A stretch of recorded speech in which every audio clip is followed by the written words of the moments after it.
What's going on, everybody? Empire Jeff here, back with another video. And today I want to touch on something real quick that I think is kind of flying a little bit under the radar. We've got the rumors of Giannis. There was the forever endless rumors of Kyrie. There's potentially rumors of Jason Tatum and the recent one of Trey Young. All these guys rumored to be joining the Lakers. And I think there is one guy who continues to be left out of this. And I think there's a chance for him. Now, I don't in any way, shape, or form see him getting traded here, but I do see him being potentially a future Laker, and that is Luka Doncic. And I think it's possible. He's applying pressure on Dallas behind the scenes, apparently. And I think as the season goes on, with the next 6 months to a year, I don't think that the fit between him and Kyrie is ideal. I think there's going to be problems there. And then if you looked at maybe 6 months to a year from now, they look to move Kyrie. His deal is much more movable now than it was before. He doesn't have crazy money on there as far as like he's got 2 years 37 million, the second year 40 million, the third year is a player option at 42 million. And at that time in 25, 26, when guys are making $60 million a year, that contract is not going to look too bad. Even though if he's a struggle fit with Luka, but he's able to put up his numbers, when Luka's out or even in conjunction with Luka, but it just doesn't seem to fit, then I could see teams taking a flyer on Kyrie at that money. So that is something to keep an eye on. So Luka, let's talk about this. Luka has a minimum of 3 years left in Dallas contractually.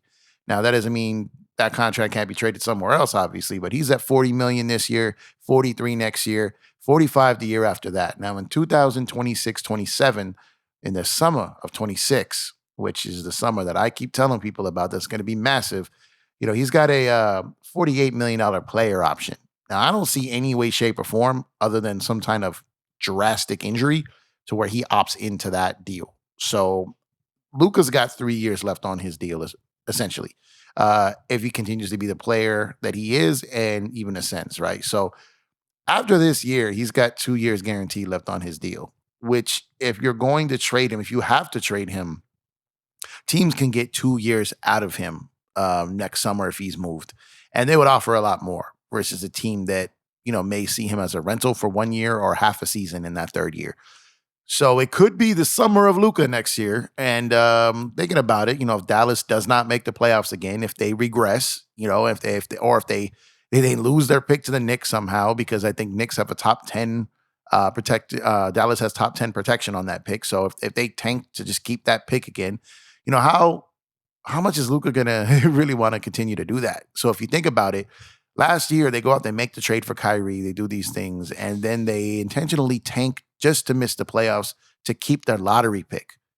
To keep their lottery pick. Now, I'm sure that did not make Luka very happy.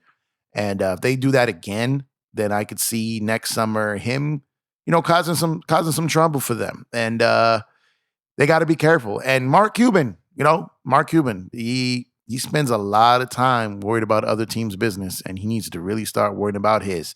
He meddles a lot in Laker business. He tries to intercept a lot of the deals they're trying to do. He's very Clipperish that way. And he's got to be careful. He's got to mind his own business, handle his own business, and worry about his own backyard. Because you've got Luka potentially being upset in a year or so if he's not upset already. And you've got Kyrie, who really isn't a fit next to Luka. So as you look down this Dallas roster, they're going to have to probably make some trades here to try to add more talent to this team with some money that they got. Now, Tim Hardaway Jr. is about 17 million this year, about 18, 17.8. He's less money next year at 16 million. So there's a deal there that you can potentially get off of and try to snag someone in there. And if you're may have to add some other money into that, maybe someone like Kleber, who's a shooter. Between those two, you've got about $29 million in outgoing money to try to make a trade for. The problem is when you get down in and start looking at Dallas's draft picks. So they only keep it if it's fits in the top 10 this year.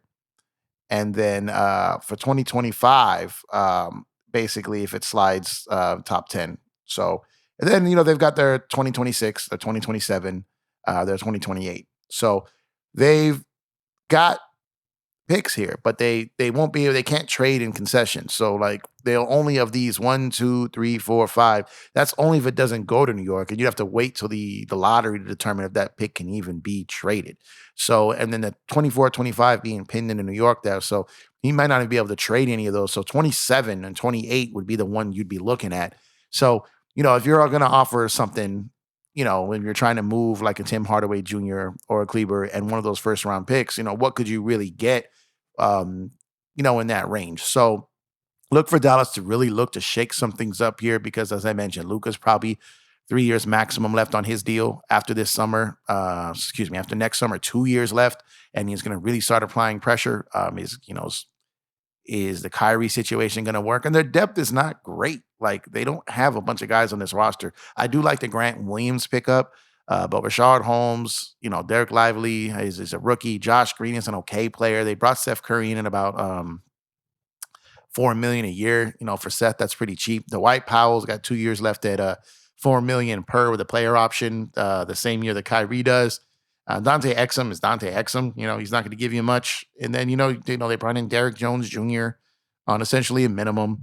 And outside of that, like this team is not, very, very good. You've got Christian Woodsill sitting there who they just refuse to re-sign. And, they're trying to entice teams to work out a sign and trade to get his services, and teams just don't seem to be interested in that. They're holding out, waiting for him to take the minimum, and he doesn't want to take the minimum. But as you just look up and down this roster, Jason Kidd does not have a ton to work with. That front office has not been great. Outside of like the Luka Trae Young trade, they really haven't done a lot of things that were, considered great to improve their franchise and improve their title odds. Luka alone almost was enough to get them to the conference finals a couple years ago. Jalen Brunson had a great run, but also losing Jalen Brunson. So people talk about Jalen Brunson, but they kind of fumbled the bag there. But Jalen Brunson saw the writing on the wall of how this Kyrie dynamic was going to work. He kind of saw that happening. So my thing with Jalen wasn't always going to be about him leaving for the money. And I tweeted this out a couple years ago that I was like, Dallas, enjoy him now because you're losing him no matter what. It's not about the money more than it is about the style and the fit. Jalen Brunson wanted his own team and wanted the ball in his hands. You could just see that. And playing with Luka, you're just not going to be that guy. You're not going to be the guy playing with the ball in your hands, especially in crunch time. So Jalen was looking at that and pretty much knew that even he may have loved Dallas, he may have really liked Luka, but at the end of the day, he wanted to run his own team. He wanted the ball in his hands, and with Luka, that wasn't going to happen. So they should have traded Jalen because the writing was on the wall. If I knew it and said that, why wouldn't a team that pays him and sees him day to day not know that? So they fumbled that. They didn't trade him. They didn't get any value for him. They lost him for essentially nothing.